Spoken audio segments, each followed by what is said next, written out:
22 তারিখ দিবাগত রাতে আকিয়াতার 12 কুলাউড়া থানাধীন গিয়াসনগর ইউনিয়নের সে ইসলামিয়া দাখিল মাদ্রাসা 7ম শ্রেণীতে লেখাপড়া করে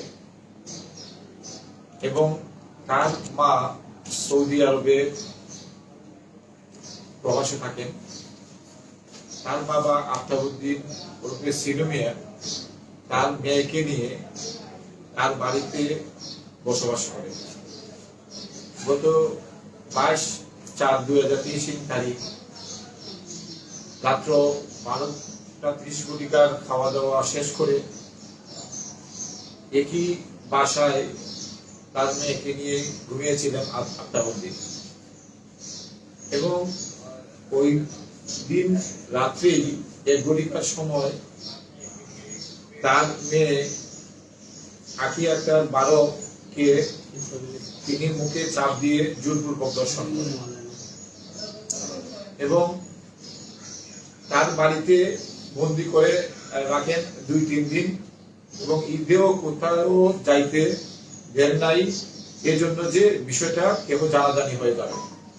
পরবর্তীতে তার মা বিদেশে থেকে তার বিষয়ে ফোন করে জানতে চান এবং আকি আক্তার বলে যে তার বাবা তাকে দর্শন করেছে।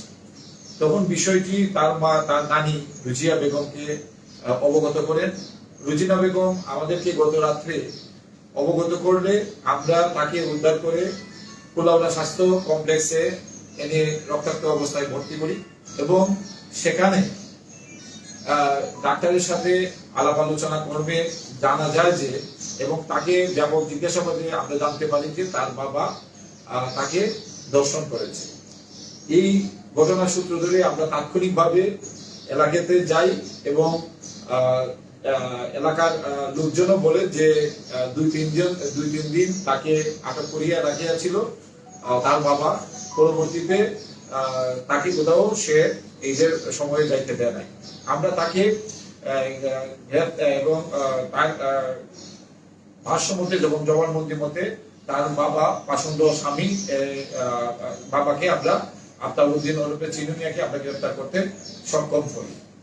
পরবর্তীতে তাকে মৌলভীবাজার সদর হাসপাতালে প্রেরণ করা হয়। তার অবস্থা শোচনীয় হওয়ায় আমরা যে তার বিরুদ্ধে আমরা মামলা নিয়েছি নারী নির্যাতনের আইনে। আমরা এই ব্যাপারে আমরা তার বিরুদ্ধে আইনগত ব্যবস্থা নেব।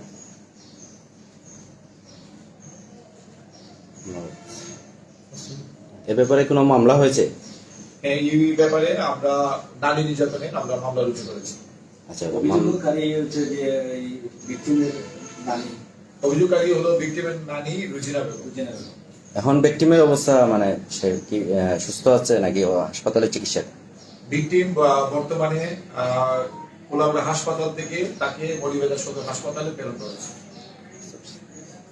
ধন্যবাদ। এটা কি হয়েছে না আবার না অনেক